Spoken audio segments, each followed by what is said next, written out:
Abazali abakhathazekile bagcwele emahhovisi omnyango wezemfundo namhlanje beyofunela izingane zabo izikhala zokufunda.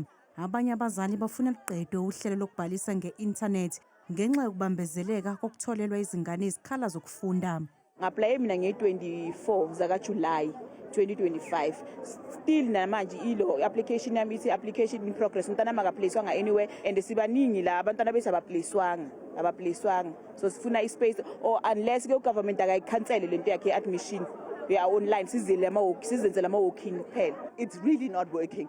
And it's been 10 years of this Panyasa Lisufi thing, and he hasn't done anything to fix it. There are problems, it's just not working. And I don't understand why they are not figuring it out. Abanye abazali bagxeke umnyango wezemfundo ngokufaka izingane zabo ezikoleni ezikude namakhaya abo abangakaze babhalise kuzo.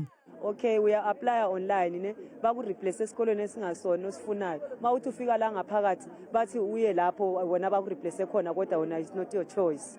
Umnyango wezemfundo eGauteng uthembise ngokuthi abekho abafundi abazoshiwa ngaphandle onyakeni wokufunda ka-2026.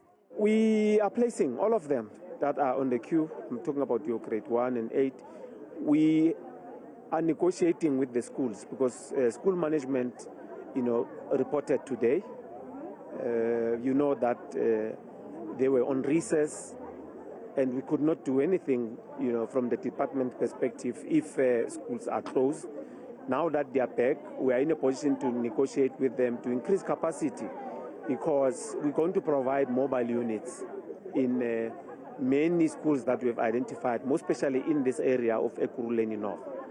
Umnyango uthubeke eqhulwini abafundi abazoqala ugrade 1 kanye nograde 8 emahhovisi awo.